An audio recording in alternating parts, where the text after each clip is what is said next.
Bonjour à tous, bienvenue dans un nouvel épisode, non pas de la pause tech, mais ce sera un épisode FP Vlog. Pourquoi FP Vlog? Parce qu'en fait, on va se mettre au FPV dans la boîte et on voulait partager ça avec vous. Je vous rassure tout de suite, je pars absolument de zéro, c'est-à-dire j'y connais rien en FPV, j'y connais rien en racer, j'y connais rien en logiciel de simulateur, et on va pouvoir découvrir ensemble petit à petit cet univers. Et je compte sur vous, s'il y a des gens qui sont intéressés dans la communauté, pour nous donner quelques conseils, nous partager votre expérience et voir comment on peut évoluer tous ensemble petit à petit dans cette nouvelle discipline. Alors vous allez me dire pourquoi le FPV? Le FPV, donc pour First Person View, vu à la première personne, ce sont des vidéos faites avec des drones qu'on appelle des drones racer, c'est des drones beaucoup plus petits, des drones où on va plus bidouiller les composants, on va pouvoir monter, démonter, ressouder, et c'est nécessaire parce que la définition du FPV c'est qu'il y a toujours beaucoup de casse. C'est un mode de pilotage qui est beaucoup plus compliqué en fait qu'un mode de pilotage standard, même avec un drone sans assistance. Donc du coup on n'osait pas trop s'y mettre parce qu'on se disait bah voilà, est-ce qu'on va pas manquer de temps, est-ce qu'on va pas passer trop de temps à réparer les machines pour au final faire des images qui sont certes différentes mais qui sont assez difficiles à obtenir. Je vous dis tout de suite, j'ai vu à peu près ce que ça pouvait donner. Avant de faire des images comme Johnny FPV, il faut beaucoup d'entraînement. Extrême Matisse.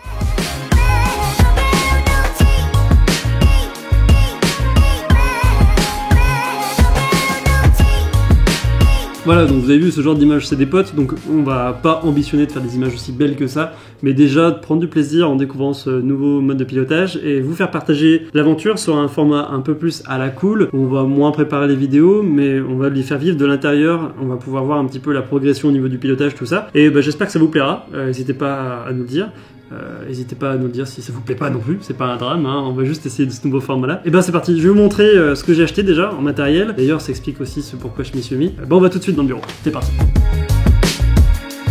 D'ailleurs, FP Vlog, c'est FPV et log, enregistrement. Je trouvais que ça sonnait bien ensemble, puis en même temps c'est un vlog de FPV, donc ça sonne plutôt bien. Non, t'es pas content du jeu de mots, Mathis? C'est pas mal? Non. Alors venez voir, ce qui m'a fait me dire, c'est le moment de se mettre au FPV, c'est qu'en fait j'ai un confrère qui bosse juste à côté et qui faisait du drone avec des grosses machines avant, type S800, nacelle avec GH4 dessus, etc. Et il a décidé de se libérer de pas mal de matériel dans son déménagement. Du coup, pour un montant assez raisonnable, il m'a filé plein de matos, hop, que j'ai dans ce carton. Et lui, ça lui permettait de se débarrasser. Hop. Attends, c'est un peu le bordel. Ah non, je balance pas tous mes drones par la fenêtre quand même. Faut pas abuser. Voilà. Nom de Dieu. Putain, c'est qu'il y en a du matos. Je te laisse admirer. Waouh. Tu peux remettre un petit waouh, ouais. Et il y a aussi surtout cette pochette. Donc il m'a refilé du vieux matos. Vous pouvez voir là, on est sur des morceaux d'un S800 avec un contrôleur A2. C'était le haut de gamme de ce qui se faisait à l'époque. Bon, maintenant il n'y a quasiment plus personne qui utilise des S800.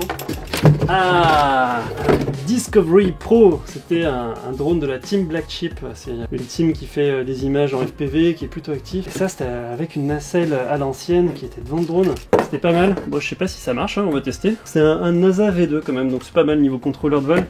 Mais bon, c'est un peu désuet tout ça pour faire des images. J'ai plein de bras, des bras avec des moteurs. Voilà, je sais pas ce que je vais en faire, mais bon, il y a vraiment des perles dans ce qui m'est filé. Ça, c'est un anémomètre électronique. Ça permet de connaître la vitesse du vent quand on est en presta. Voilà, un petit matériel bien marrant. Je suis pas sûr que ce soit bien utile, mais bon.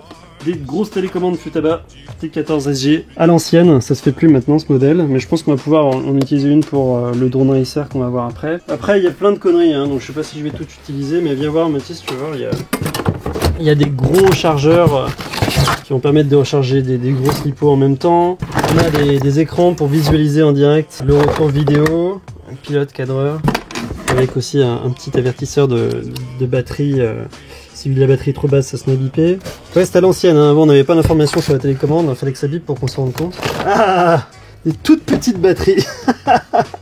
Des 6S 10 000 mAh. Alors ça c'est du très gros, c'est très lourd. Avec ça, à mon avis, il y avait une bonne autonomie. Le chargeur de la télécommande, ça c'est pas mal. Au moins on pourrait se servir de la télécommande. Et j'avais trouvé une deuxième télécommande que j'ai mis à part. Voilà, une télécommande qui servait visiblement pour le pilote du S800. Donc deux petites différences entre les télécommandes. Bon, c'est les mêmes, mais vous pouvez voir que celle-là, au niveau des gaz, ça vient au milieu, et celle-là, au niveau des gaz, ça vient jusqu'en bas. Donc je pense que c'est celle-là qui a dû lui servir pour faire du FPV, vu que le drone, en FPV, on va laisser les gaz en bas lorsqu'on les utilise pas, et on va pouvoir, sans ressort, les contrôler au millimètre près, en ayant les commandes comme ça. Alors, je vais ranger tout ça, et vous montrer le plus important de ce qu'il y avait dans ce carton, c'était surtout en fait ça, c'était dans cette petite sacoche. Et dans cette sacoche, Un drone racer immersion RC qui a comme qualité d'être pliable. Donc du coup, lorsque le drone se prend un pet, tac, les bras se replient au lieu de casser. Donc ça apparemment c'est pas mal pour débuter. Il y a des batteries à foison dedans. Je pense qu'on devrait trouver notre bonheur là-dedans, même si c'est des vieilles batteries. D'ammoniac, il y en a encore 2-3 qui soient potables. Et donc ce petit Vortex, je crois que c'est un Vortex 285. Ce qui est marrant, c'est que je crois qu'on va pouvoir le retrouver dans le simulateur, donc on pourra s'entraîner directement avec des commandes qui ressembleront à son utilisation en vrai. Lorsqu'il me l'a filé, il m'a avoué qu'il avait pris pas mal de pètes. D'ailleurs, on voyait pas mal de terre sur, sur la partie carbonée. Mais apparemment, il est assez résistant, donc c'est bien. Ça fera un bon appareil pour débuter, c'est cool. Et on a... Ah, ça c'est sympa. Ça c'est un petit appareil qui permet d'avoir des informations sur la batterie lorsque l'appareil est loin de nous. Je crois que par défaut, il n'y avait pas d'information de batterie. Bon, je vais le brancher pour voir. Batterie pas complètement chargée. Dis donc. Pas une voix qui chauffe un peu quand même, hein. C'est quoi ça? C'est quoi ce bruit, mec? C'est ton PC ça? Regarde, je viens de comprendre. Il y a le drone qui appuie sur une touche de clavier. Bref. Hop.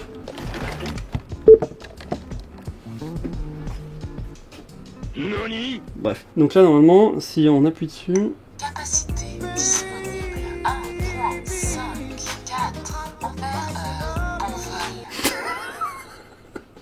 vol. On voit que c'est des mecs qui ont créé le machin quand même.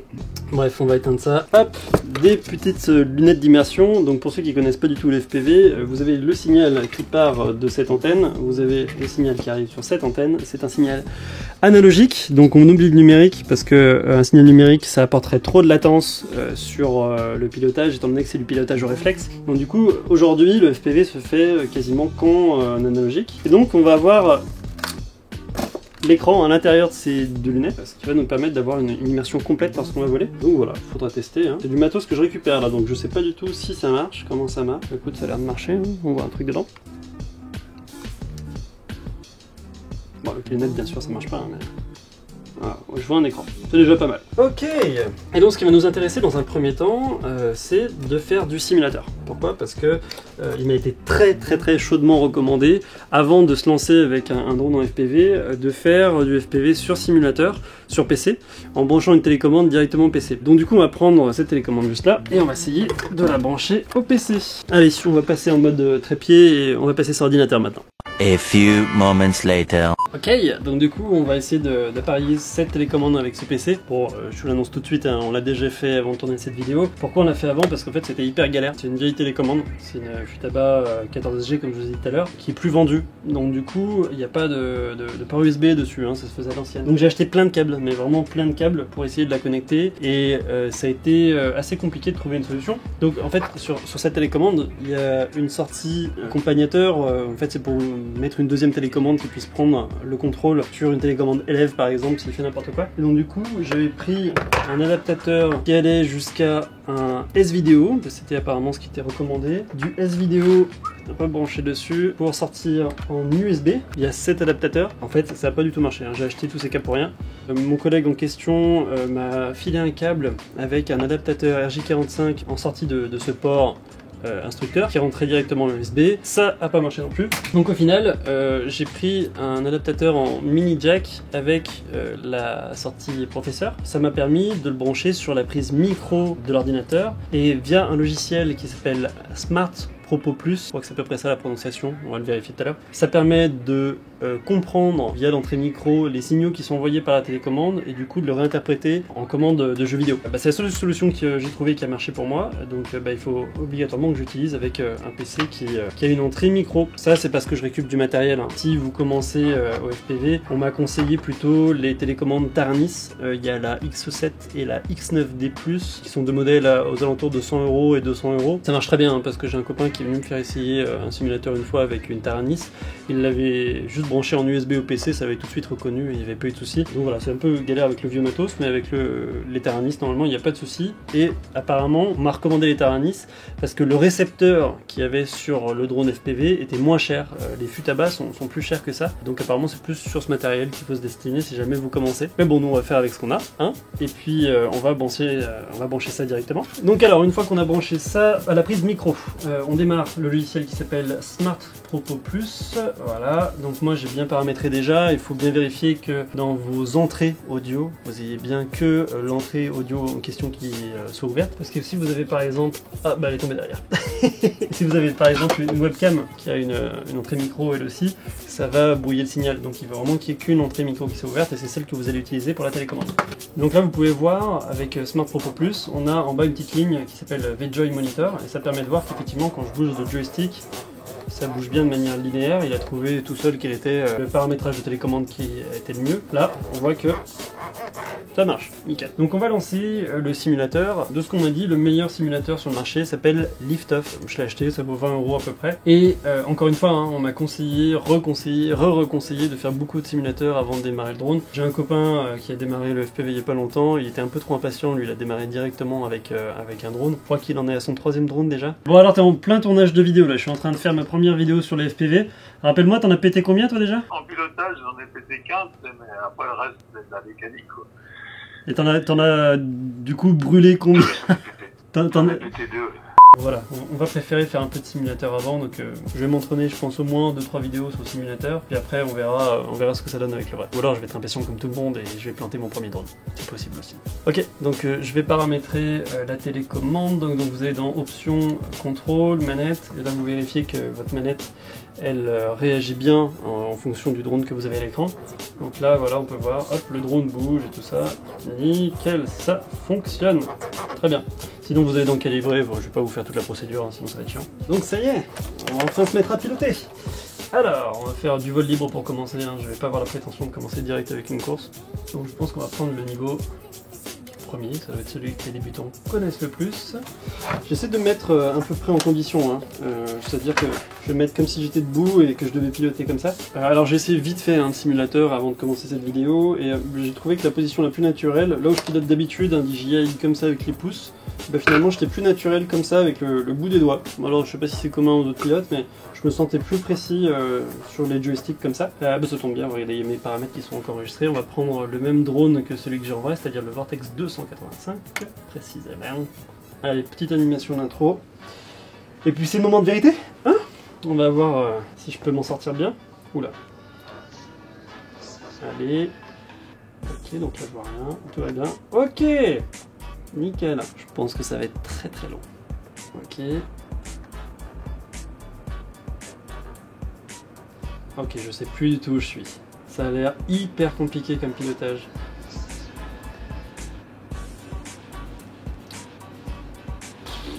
Ouais bon, j'ai bien fait de commencer par le simulateur.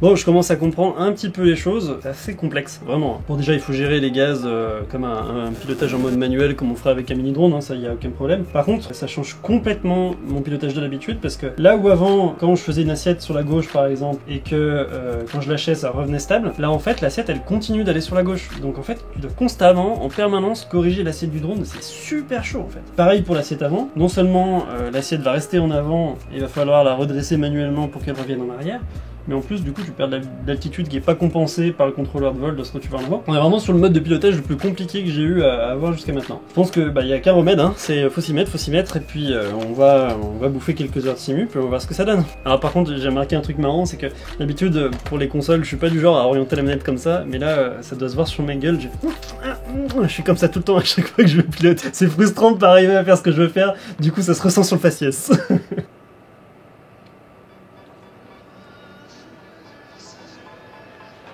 Ah putain. Ouais, j'ai l'impression que je vais jamais y arriver. Ouais. Ah, c'est ça, moque-toi derrière. Tu vas voir. Bah viens. Viens, on va voir si tu fais mieux. Ah.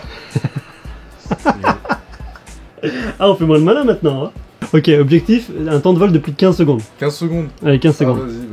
Tu peux mettre le chrono. Pourquoi je vole en arrière déjà? Et je suis sûr qu'il a changé mes commandes là. Il a inversé les commandes. 15 secondes, 15 secondes. Ouais, non mais c'est de la triche si tu vas toujours en l'air. On fout, Tu restes à 15 secondes. Moi je compte, ça fait 15 secondes au moins. Ouais. C'est facile d'accélérer pendant 15 secondes. Hein. M'en fous, ça fait 15 secondes quand même. Bon, verdict, t'en penses quoi? T'as dit que c'est très compliqué. Bon, allez, je reprends ma place. Several days later. Hello! Alors, je pensais faire un petit bilan quelques heures après, sauf que en fait il s'est passé 4 jours depuis la dernière fois qu'on a tourné cette vidéo. En vrai c'est super compliqué, hein. Faut vraiment arriver à choper ses réflexes dans les pouces. Enfin, j'ai envie de dire c'est même pas du pilotage en connaissance de cause, en fait c'est du pilotage qu'il faut avoir en réflexe.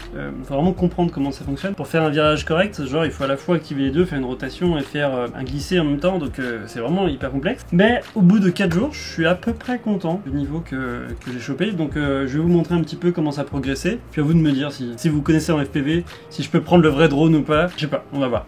Allez, vous allez me dire ça, c'est parti. On va essayer de tenir une batterie complète. Alors, c'est parti, même terrain, hop, voilà, on décolle tranquille, ça y est, on a chopé les bases, on passe dans les gates, super, hop, tac. Alors par contre, je suis un peu moins doué pour parler en même temps que je suis en train de piloter. C'est compliqué de faire deux choses à la fois. Yes, une gate de plus, yes, bon celle-là. On la passera pas, celle-là non plus, c'est pas grave. Hop là, allez, renversé. Bon, c'est un peu mieux quand même, un tout petit peu mieux. Mais bon, j'arrive toujours pas à faire un parcours entier avec toutes les gates et sans pour autant faire percuter le drone sur quelque chose. Donc pour vous donner un peu un ordre d'idée à quelle vitesse on peut progresser, là je dois avoir 4-5 heures de simulateur dans les pattes, mais j'en ai pas fait tous les jours, du coup ça m'a permis de pouvoir me reposer entre les différentes sessions, et lorsque vous apprenez, on apprend beaucoup aussi dans la nuit, donc ça permet d'assimiler des réflexes, donc voilà, je pense que c'est le meilleur moyen d'en faire un petit peu tous les jours. Donc voilà à quoi ça peut ressembler, un petit niveau après 4-5 jours, c'est parti, et là... Je crois que j'ai déjà dit tout à l'heure. Bon, j'arrive toujours pas à faire des virages serrés. J'arrive pas à comprendre comment est-ce qu'on fait pour ralentir après un virage. Et ouais, je me suis amusé à apprendre un petit peu à faire, hop, par exemple, des saltos sur le côté. Bon, c'est des trucs plutôt simples. Hein. À faire des razmotes aussi. Là, par exemple, hop, on va passer juste à côté de la barrière. Hop, hop, hop. Allez, on va essayer de plonger le plus près possible. Voilà. Essayer de contrôler voilà, la hauteur de vol comme ça, c'est pas mal ça. Éviter les obstacles, c'est pas mal aussi. Ouais, super, on est vraiment bien. Donc voilà, ça commence à devenir naturel, c'était pas évident. Oula. Bon, c'est pas toujours évident.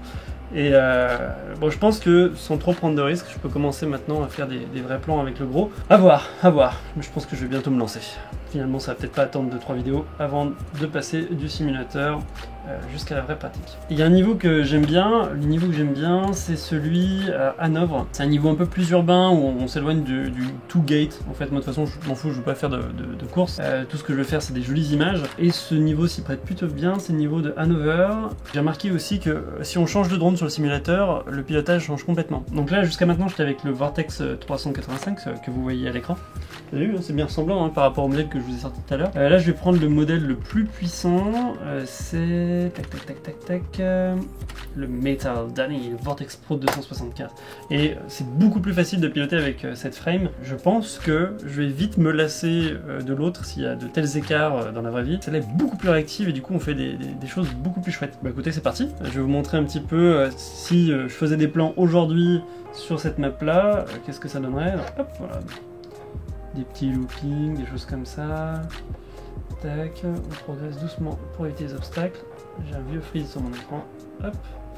Alors petite astuce, la touche qui va le plus vous servir lors de votre entraînement, c'est la touche R pour reset, restart, je sais pas trop quoi. C'est histoire de remettre le drone à sa position de départ, parce que vous allez voir, vous allez tellement vous cracher que cette touche va vite devenir indispensable. Donc vous voyez, hein, je commence à m'éclater un petit peu, c'est plutôt chouette de faire des suivis pour des plans, etc. Non, c'est plutôt pas mal, je suis plutôt content. Au début, je vous avoue que je paniquais à mort, hein. Je me suis dit, mais jamais je vais avoir de niveau pour arriver à faire un plan vidéo correct. Mais finalement, ça vient petit à petit. Faut pas rester sur cette première impression de grosse difficulté, vous allez voir que petit à petit ça va rentrer dans les pouces, et puis ça va permettre de faire des choses assez sympas. Allez, je tente. Allez, je tente. Hop, yes, ça passe. Bon, je continue toujours hein, de bouger autant lorsque je suis en train de piloter, mais bon. Yes, c'est joli ça. J'ai hâte de commencer dans le vrai, très franchement, j'ai hâte de voir ce que ça donne avec le vrai drone. Je commence à prendre un peu trop mes aises avec le simulateur pour que ça corresponde à la vraie vie à mon avis.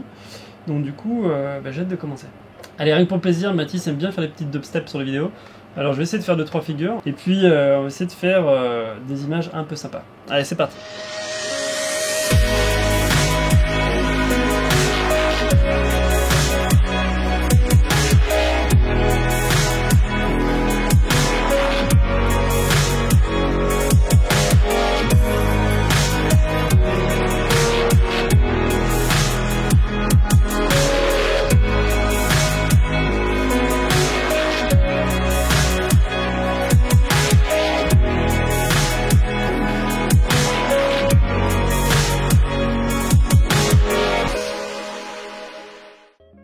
Ah, une petite batterie. Hey, j'ai réussi à terminer une batterie. Ça veut dire que je me suis pas craché avant la fin de la batterie. Wouh! Voilà, donc c'était bien sympa. Je pense qu'il y a moyen de bien se faire plaisir. Après, j'ai vraiment l'appréhension de péter du matériel. Vraiment. Donc on va voir comment ça se passe dans les prochaines vidéos. Ça se trouve, on pourra faire des trucs bien putaclic, genre hashtag j'ai craché mon drone de FPV pour la première fois, il est mort. Non, je fais pas de putaclic. J'ai craché mon drone sur Matisse, le monteur. C'est une bonne idée ça. Bref, on va terminer cette vidéo là-dessus. Dites-nous ce que vous avez pensé de la vidéo. N'hésitez pas à nous faire des retours, n'hésitez pas à nous donner vos conseils, ça nous fera plaisir et ça nous permettra de progresser. Et d'ici là, ben volez bien. Allez, salut, à la prochaine. Tiens, aussi. C'est quoi? Je t'ai acheté un cadeau.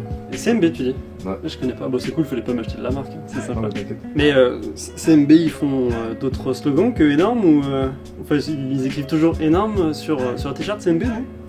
Bon, c'est marrant, hein, mais enfin, il va y avoir un délire derrière. J'ai pas compris le. Mais il est joli, hein. Il est super sympa.